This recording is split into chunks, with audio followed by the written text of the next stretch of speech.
ఈరోజు మన మధ్య ఎవరైనా ఉన్నారా? సైతాను మాటి మాటికి శోధిస్తున్నాడని, సాతాను మాటి మాటికి పాపంలో పడేస్తున్నాడని, సాతాను మాటి మాటికి నిన్ను బలహీనపరుస్తున్నాడని, ఆ పాపాన్నో లేక అలవాటునో ఆ బలహీనతనో నువ్వు జయించలేక, ఎదిరించలేక ఉన్నారా మన మధ్య ఎవరైనా? ప్రభు, నా వల్ల కావట్లేదు ప్రభువా, నన్ను తీసేసుకో ప్రభువా అని ప్రార్థించే వాళ్ళు ఎవరైనా ఉన్నారా? అది దేనికి సూచన తెలుసా? సైతాను నీ మీద దాడి చేస్తున్నాడు, దానికి సూచన. నీ మీద నీకే విసుగొచ్చేస్తుందా? నీ మీద నీకే చిరాకు వచ్చేస్తుందా? నీ మీద నీకే విరక్తి వచ్చేస్తుందా? ఏం జీవితం, పనికిమాలిన జీవితం, ఏం బ్రతుకు, పాపిష్టి బ్రతుకు, ఇలా ఎంతకాలం బ్రతుకుతాను, ఇలా ఎంతకాలం జీవిస్తాను, ఇలాంటి నీచమైన బలహీనమైన పాపాన్ని జయించలేని, ఎదిరించలేని, పరిశుద్ధంగా జీవించలేని, ప్రభు ఆశించినట్టుగా బ్రతకలేని ఈ జీవితం ఇంకెందుకో, చస్తే బాగుండు అని అనిపిస్తుందా? దానికి కారణం చెప్పమంటారా? సైతాను నిన్ను లోపరుచుకునే ప్రయత్నంలో ఉన్నాడు. ఒక్కొక్క అడుగు వాడు వేసుకుంటూ నీ మీదకి వచ్చేస్తున్నాడు. కాబట్టి నీ మీద నీకే విరక్తిని తీసుకొస్తున్నాడు. నీ శరీరంలో ఉన్న అనారోగ్యాన్ని భరించలేక, నీకున్న ఆర్థిక సమస్యను భరించలేక, నీ భర్తతో ఉన్నటువంటి అశాంతి, నీ భార్యతో ఉన్నటువంటి గొడవ ఎదిరించలేక, జయించలేక నీ మీద నీకే విరక్తి వచ్చేస్తుందా? విను, ఇవన్నీ కూడా సైతాన్ యొక్క ఎత్తుగడలు. ఏదో విధంగా నిన్ను దేవునికి దూరం చేయాలి, ఏదో విధంగా దేవుని యొక్క ప్రణాళిక నీ జీవితంలో నెరవేరకుండా చేయాలి. కాబట్టి ఏం చేస్తాడంటే వాడు నీకు నీ మీదే విసుగు వచ్చే విధంగా చేస్తాడు. ఇప్పుడు దేని విషయంలో నువ్వు విసిగిపోతున్నావు? దేని విషయంలో నీ జీవితంలో నువ్వు విరక్తి చెందుతున్నావు?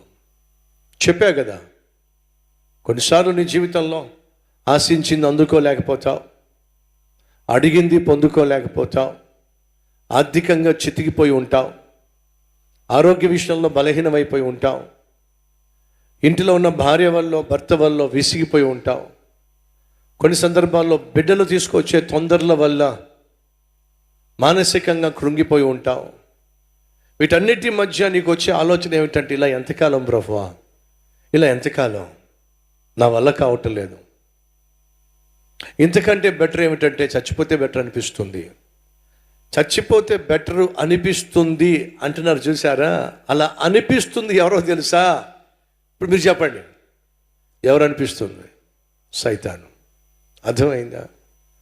ఆ ఆలోచన నీకు వస్తుందయ్యా అంటే, తెస్తుంది ఎవరయ్యా అంటే సైతాను. ఇప్పుడు నా ప్రశ్న ఏమిటంటే, సైతాను బలమైన వాడా లేకపోతే మన ప్రభు అయిన యేసుక్రీస్తు బలమైన వాడా? గట్టిగా చెప్పండి. రైట్. ఇప్పుడు నువ్వు దేనికైతే విసిగిపోతున్నావో, మళ్ళా రిపీట్ చేసే ఉద్దేశం నాకు లేదు, ఇందాక చెప్పా, ఒక లిస్టు చెప్పా. విసిగిపోతున్నావో దాని విషయంలో దేవుడు అద్భుతం చేయటం సాధ్యమంటారా? సాధ్యమంటారా? అసాధ్యమంటారా? సాధ్యమే. అయితే దేవునికి సాధ్యమైనప్పుడు దాన్ని నువ్వెందుకు దేవునికి అప్పగించి, ప్రభువా ఈ రీతిగా సైతాను మాటి మాటికి నన్ను శోధిస్తున్నాడు, ఓడిస్తున్నాడు, గెలుస్తున్నాడు, ఫలితంగా నేను నీరసించిపోతున్నాను, నలిగిపోతున్నాను, నెమ్మదిని పోగొట్టుకుంటున్నాను, నా మీద నాకే నమ్మకం పోతుంది, కాబట్టి చచ్చిపోవాలని ఆలోచనలు వస్తున్నాయి. కానీ నన్ను శోధిస్తున్న సైతాను కంటే నన్ను ప్రేమిస్తున్న నువ్వే బహుబలాఢ్యుడు గనుక నా బలహీనతలో నన్ను నీ చేతికి అప్పగించుకుంటున్నా, నన్ను బలపరచు ప్రభువా అని ప్రార్థన చేస్తే దేవుడు నీకు జయాన్ని ఇస్తాడా? ఇవ్వడా? ఖచ్చితంగా ఇస్తాడు. కాబట్టి నువ్వు చేయాల్సింది ఏమిటంటే, నీ బలహీనతల మధ్య దేవుని యొక్క బలాన్ని ఆశ్రయించటం. డాక్టర్ దగ్గరకు నువ్వు వెళ్ళకపోతే రోజు రోజుకు బలహీనమైపోతావు. ఎంత ఎక్కువగా నువ్వు డాక్టర్కి దూరంగా జీవిస్తే అంత ఎక్కువగా బలహీనమైపోతావు.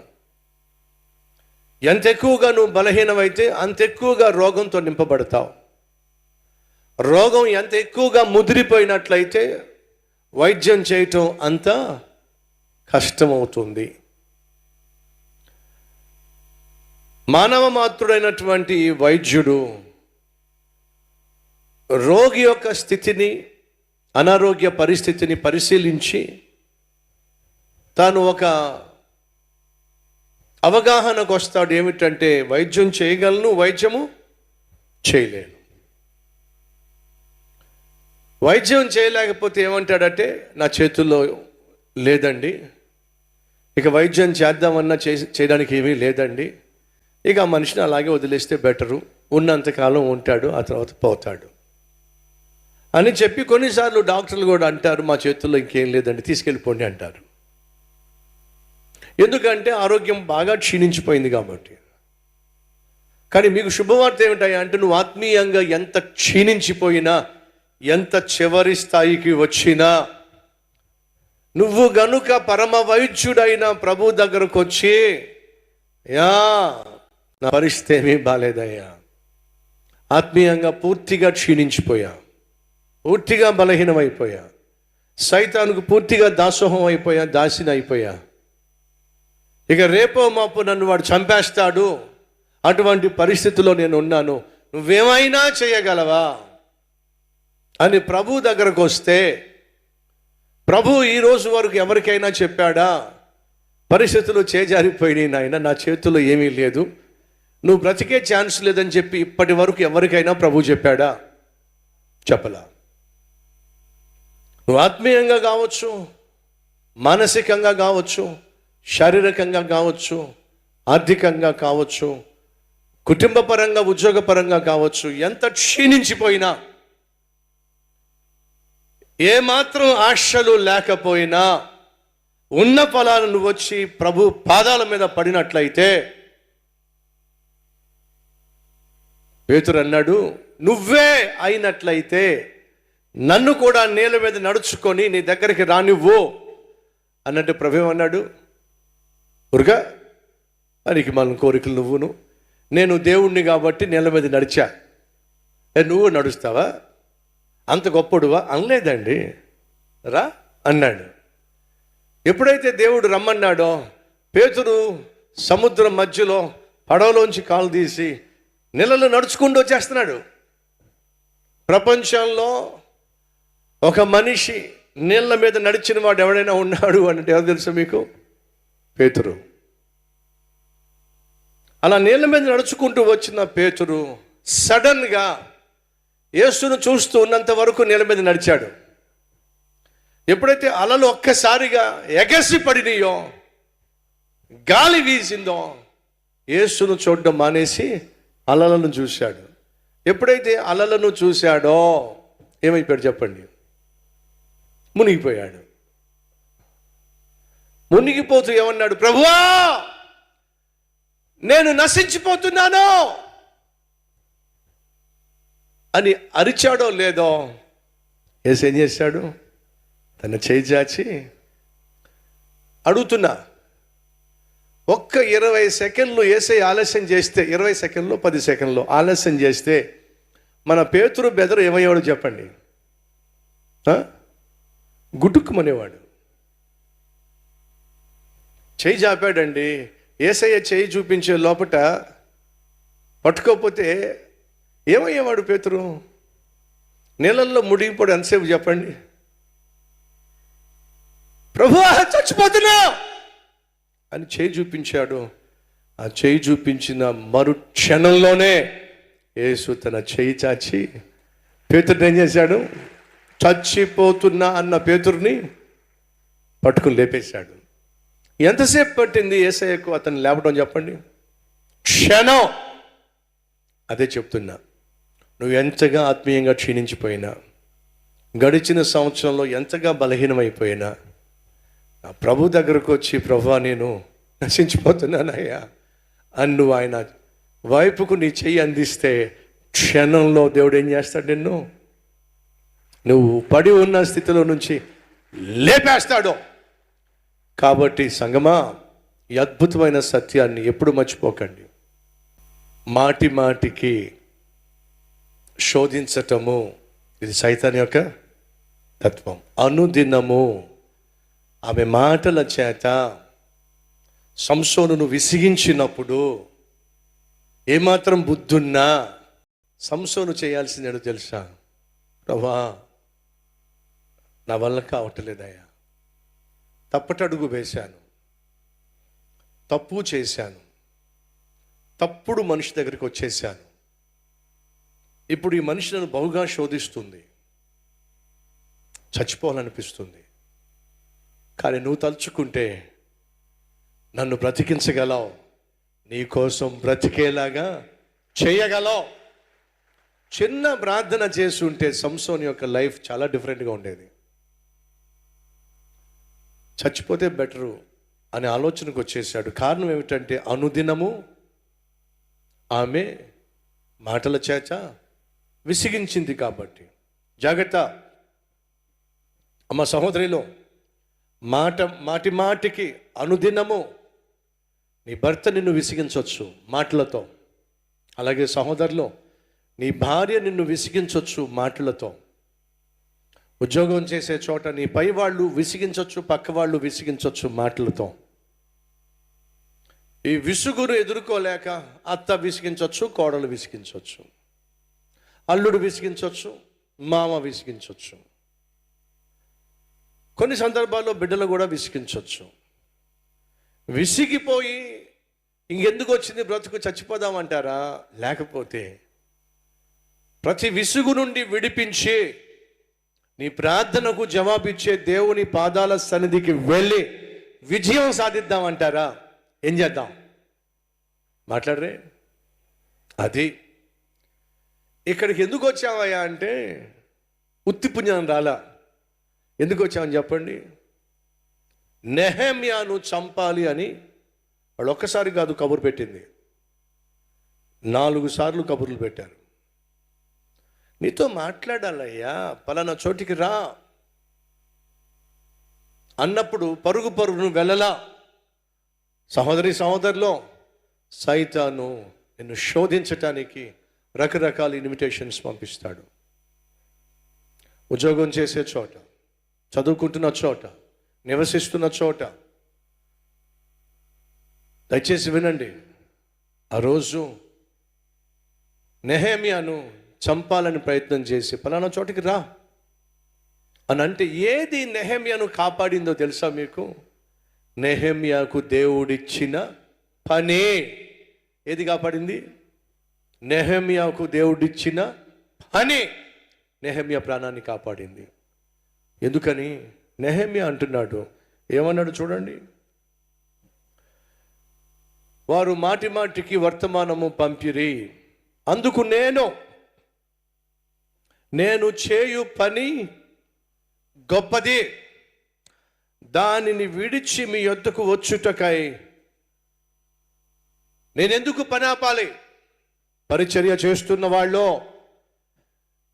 నిన్ను నన్ను కాపాడేది సైతాను తంత్రాల నుండి, సైతాను యొక్క పన్నాగముల నుండి, సైతాను యొక్క ప్రయత్నాల నుండి మనలను కాపాడేది దేవుడు మనకిచ్చినటువంటి ఈ అద్భుతమైన సేవ సంఘం మనల్ని కాపాడుతుంది. ఎప్పుడో ఆ సేవను మనం బహు గొప్ప బాధ్యతగా తీసుకున్నప్పుడు. నెహెమ్యా ఏమన్నాడు తెలుసా? నేను చేయు పని గొప్పదే, ఆ గొప్ప పనిని విడిచిపెట్టి మీ దగ్గరికి ఎలా వస్తాను నేను? సహోదరులు, పని పాట లేనివాడే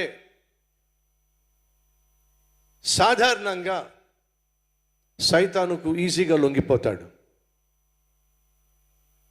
బాధ్యత కలిగిన వాడు, భార్య పట్ల, బిడ్డల పట్ల బాధ్యత కలిగిన వాడు, ఫ్రెండ్ వచ్చి రారా తాగుదామని అంటే వెళ్తాడేంటి? వెళ్ళడు.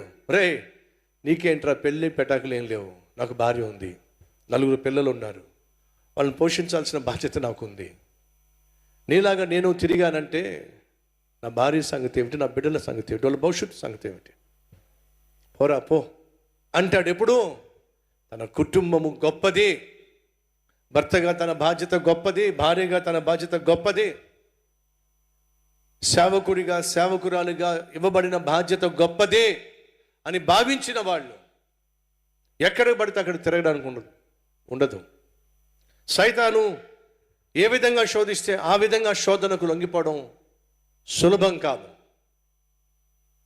అన్నాడు నెహెమ్యా ఎందుకు వెళ్ళలేదో తెలుసా? సైతాను మనుషులు పిలిస్తే ఎందుకు వెళ్ళలేదో తెలుసా? నేను చేసే పని గొప్పది, దీన్ని విడిచిపెట్టి నేను రాలేను. ఉద్యోగం చేసేవాళ్ళు, ఆ ఉద్యోగమే నీ కుటుంబానికి ఆధారం, అదే బ్రతుకు తెరువు.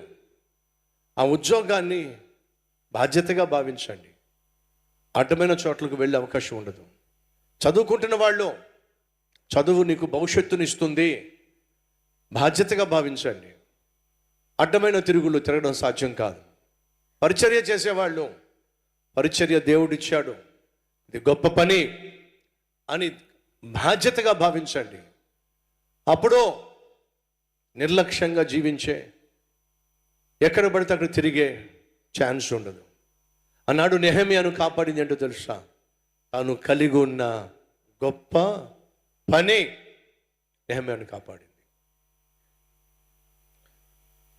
మాటి మాటికి వాళ్ళు ఇన్విటేషన్ పంపించారు, వెళ్ళలా. పంపించింది ఎవరు? సైతాను మనుషులు. ఇప్పుడు వినండి, అనుదినము మరొక చోటును చూద్దానండి. ఆదికాండం 39వ అధ్యాయం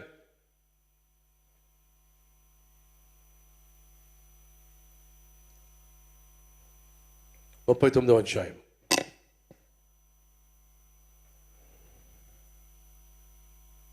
10వ వచనం, 9వ వచనం.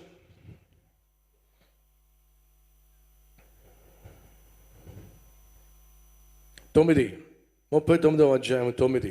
నీవు అతని భార్యవైనందున నిన్ను తప్ప మరి దేనిని నాకు అప్పగింపక ఉండలేదు, కాబట్టి నేనెట్లో ఇంత ఘోరమైన దుష్కార్యము చేసి దేవునికి విరోధముగా పాపము కట్టుకొందునని తన యజమానుని భార్యతో అనెను. ఆ మాట విన్నటువంటి పోతేఫరు భార్య నోరు మూసుకొని ఇంకెప్పుడునో యోసేపుతో మాట్లాడలేదు అని మీ బైబిల్లో కనిపిస్తుందా? అలా ఉందా? ఖచ్చితంగా చెప్పేశాడు, నేను దేవునికి భయపడేవాడిని, ఆయనకు విరోధంగా ఈ పాపం నేను చేయలేను. అలాగే నన్ను నమ్మి నిన్ను తప్ప సమస్తాన్ని నా చేతికి అప్పగించిన యజమాని దృష్టిలో ద్రోహం చేసేవాడిగా ఉండను, ఖచ్చితంగా చెప్పేశాడు. అలా చెప్పాడని చెప్పేసి ఈ కుర్రోడు నాకు లొంగడు అనుకుంటున్నారా? ఏముందో చూడండి. 10వ వచనము. దినదినము ఆమె యోసేపుతో మాట్లాడుచుండెను గాని అతడు ఆమెతో శయనించుటకైనను ఆమెతో ఉండుటకైనను ఆమె మాట విన్నవాడు కాదు. ప్రయత్నం చేసింది మాటి మాటికి మాట్లాడాలి అని, వినలా.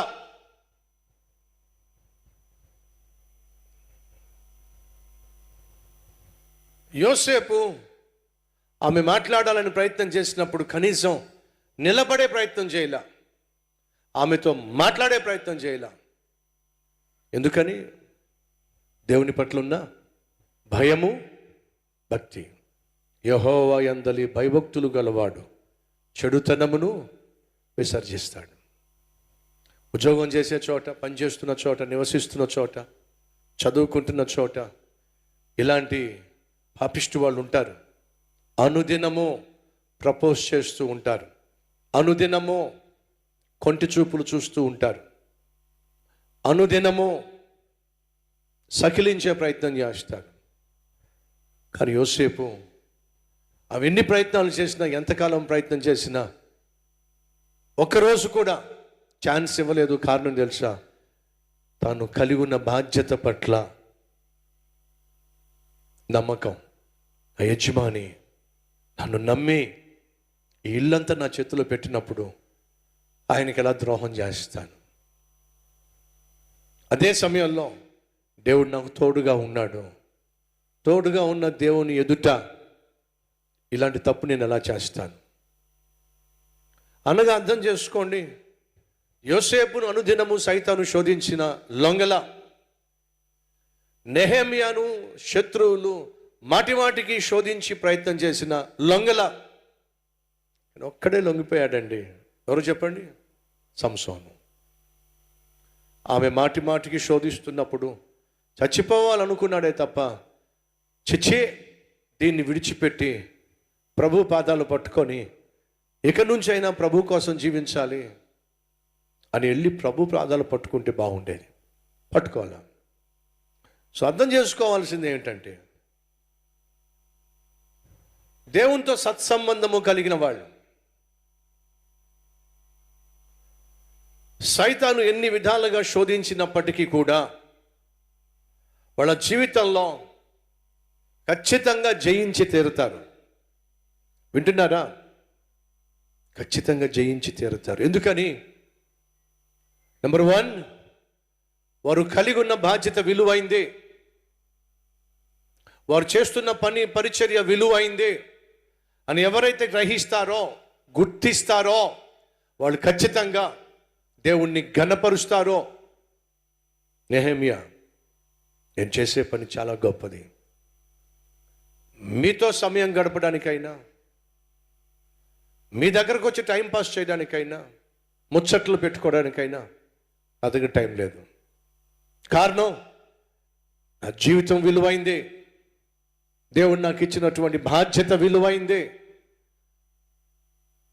విలువలేని మీతో విలువైన సమయాన్ని గడిపి మీతో పాటు నేనెందుకు విలువలేని వాడిగా ఉండాలి? ఛాన్స్ లేదు. సహోదరి సహోదరులు, టైం వేస్ట్ చేసుకోకండి.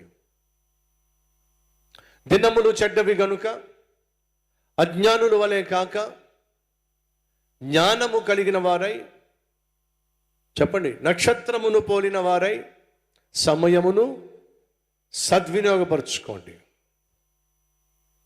ఒకసారి ఆలోచించండి, రోజు ఏ విధంగా మనం సమయాన్ని పాడు చేసుకుంటున్నాం. ఆ రోజుల్లో సమయాన్ని పాడు చేసుకునే వాళ్ళను ఏమనేవారంటే, ఏమిటా ముసలమ్మ ముచ్చట్లో అనేవాళ్ళు. ఎందుకంటే పాప ముసలి వాళ్ళకి ఇంకేం పని చేయడానికి శక్తి ఉండదు, నోరు తప్ప ఇంకేం పని చెయ్యు.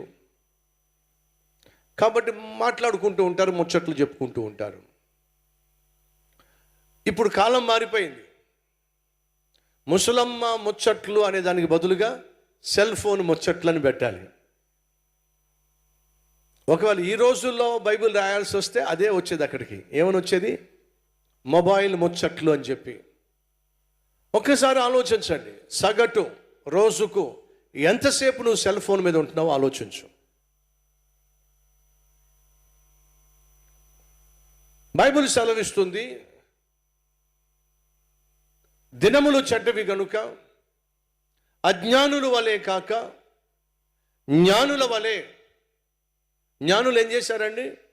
నక్షత్రాన్ని చూసుకుంటూ యేసయ్య దగ్గరికి వెళ్ళిపోయారు. నువ్వు నేను జ్ఞానము కలిగిన వ్యక్తి అయితే సెల్ ఫోన్ చూసుకుంటూ పరలోకానికి వెళ్ళావు. అర్థమవుతుందా? యేసును చూస్తూ నడిస్తేనే పరలోకానికి వెళ్తావు. అమ్మయ్య, బతుకున్న వాళ్ళు కొంతమంది చప్పట్లు కొట్టారు.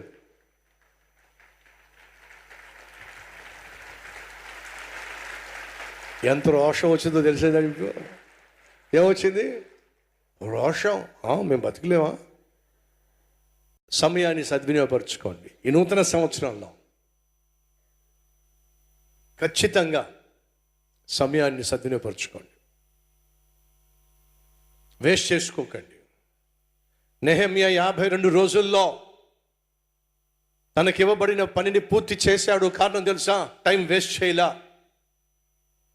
నీ జీవితంలో నువ్వు ఏదైనా సాధించాలి అని అంటే మొట్టమొదటిగా చేయాల్సిన పనే టైం వేస్ట్ చేసుకో. మాకు టైం వేస్ట్ చేసేవాళ్ళు జీవితంలో ఏమీ సాధించలేరు. టైంని యూజ్ చేసేవాళ్లే ఏమైనా సాధించగలరు. ఎందుకంటే దేవుడు అందరికీ సమానంగా టైం ఇచ్చాడు. కోటీశ్వరుడు కానివ్వండి, లేదా అడుక్కునేవాడు కానివ్వండి, అందరికీ దేవుడిచ్చింది సమానంగా సమయం. ఎవరైతే ఆ సమయాన్ని సద్వినియోగపరుచుకుంటారో వాళ్ళ జీవితాలు బాగుంటాయి, వాళ్ళ ఆత్మీయత బాగుంటుంది, అనేక మందికి ఆశీర్వాదంగాను ఆదర్శంగాను ఉంటారు. అన్నాడు యోసేపు, పనికి మాలిన మనిషితో ఉండడానికి ఇష్టపడలా. ఇక్కడ నెహెమ్యా పనికి మాలిన మనుషులతో పాటు సమయం గడపడానికి ఇష్టపడలా. కాబట్టి జయ జీవితం చూశారు. కానీ అక్కడ సంసోను పనికి మాలిన మనిషితో ఉండడానికి ఇష్టపడ్డాడు, జీవితంలో ఓడిపోయాడు. సైతాను పని మాటి మాటికి శోధించటం. ఈ నూతన సంవత్సరంలో సైతానుకు మీరు లొంగకుండా ఉండాలి అని అంటే మీ జీవితంలో బిజీగా ఉండండి. ఎప్పుడు చూసినా ఏదో ఒక పని చేస్తూ ఉండండి. సైతాను సాధారణంగా శోధించేది, లోపరుచుకునేది ఒంటరిగా ఉన్నవాడిని, పని పాట లేని వాడిని. సాధారణంగా సైతాను లోపరుచుకోవాలని ప్రయత్నం చేస్తాడు. ప్రాముఖ్యంగా ఒంటరిగా ఉన్నవాడిని. ఒంటరిగా ఉన్నప్పుడు సాతాను లోపరుచుకున్నాడు. ఒంటరిగా యోసేపు ఉన్నప్పుడు సాతాను లోపరుచుకోవాలని ప్రయత్నం చేశాడు. ఒంటరిగా సంసోను తిమ్నాతుకు వెళ్ళినప్పుడు లోపరుచుకోవాలని ప్రయత్నం చేశాడు. ఒంటరిగా దావీదు మిద్దె మీద ఉన్నప్పుడు అమాంతంగా పైనుంచి కింద పడేశాడు. ఒంటరిగా యేసుక్రీస్తు అరణ్యంలో 40 రాత్రులు పగళ్ళు ఉపవాసం ఉండి ప్రార్థన చేసిన తర్వాత సైతాను వచ్చి శోధించాడు. సహోదరి సహోదరులు, ఒంటరిగా ఉన్నప్పుడు బహు జాగ్రత్తగా ఉండండి. ఒంటరిగా ఉన్నప్పుడు పరిశుద్ధతను కాపాడుకోండి. ఈ నూతన సంవత్సరంలో ప్రధానంగా మనం కాపాడుకోవాల్సింది పరిశుద్ధత. అలా కాపాడుకోవాలి అని అంటే ఏదో ఒక పనిలో బిజీగా ఉండు. అటు యోసేపు ఎప్పుడు పనిలో బిజీగా ఉండేవాడు, కాబట్టి ఆమెతో మాట్లాడడానికి టైం ఇవ్వలా. నెహెమ్యా బిజీగా ఉన్నాడు కాబట్టి పనికి మాల వాళ్ళు రమ్మని చెప్పంటే వెళ్ళలా. ఎందుచేతనో సంసోను ఖాళీగా ఉన్నాడు కాబట్టి తిమ్నాతుకు వెళ్ళి దొరికిపోయాడు. తమ్ముళ్ళు చెల్లెళ్ళు, చదువులో బిజీగా ఉండండి. ఉద్యోగం చేసేవాళ్ళు ఉద్యోగంలో ఖాళీ లేకుండా 8 గంటలు లేక 10 గంటలు ఖచ్చితంగా పనిచేయండి. సేవలో పాల్పంచుకుంటున్న వాళ్ళు టైం పాస్ చేయకండి, టైం వేస్ట్ చేయకండి. ఎప్పుడు చూసినా ఏదో ఒక పని చేస్తూనే ఉండండి, చేయిస్తూనే ఉండండి. మా సహోదరిలో ఇంటి దగ్గర మీరు ఉన్నప్పుడు ఏదో ఒక పని చేస్తూ ఉండండి. అంతేగాని ఎప్పుడు చూసినా టీవీ చూస్తూ ఉండకండి, సెల్ ఫోన్లో ఉండకండి. ఎందుకని నువ్వు వేస్ట్ చేసే ప్రతి నిమిషానికి, నువ్వు వేస్ట్గా మాట్లాడే ప్రతి మాటకు తీర్పు దినాన ఏమి అప్పచెప్పాలి? లెక్క అప్పచెప్పాలి. ఆ రోజు దేవుని ఎదుట ధైర్యంగా నిలబడాలి అని అంటే ఈరోజు ఆ దేవుడు చూస్తున్నాడనే భయము, భక్తి కలిగి జీవిస్తే ప్రమాదాలను తప్పించుకుంటాం. నెహెమ్యా ఆ రోజు మరణ అపాయము నుండి, ప్రాణాపాయం నుండి తప్పించుకోవడానికి ప్రధాన కారణం ఏమిటంటే తను పనిచేసేవాడు, తను పని చేసేవాడు, ఆ పనిని గొప్పగా భావించినవాడు. దేవుని పనిని గొప్పగా భావించాడు కాబట్టే తన ప్రాణాన్ని కాపాడుకున్నాడు. నువ్వు కలిగి ఉన్న బాధ్యతను విలువైనదిగా భావించు. నీ ఆత్మీయతను కాపాడుకుంటావు, నీ కుటుంబాన్ని కాపాడుకుంటావు, నీ సాక్ష్యాన్ని కాపాడుకుంటావు, ప్రభు సన్నిధికి ఒకరోజు చేరుకుంటావు. అట్టి కృప దేవుడు మనకు అనుగ్రహించును గాక.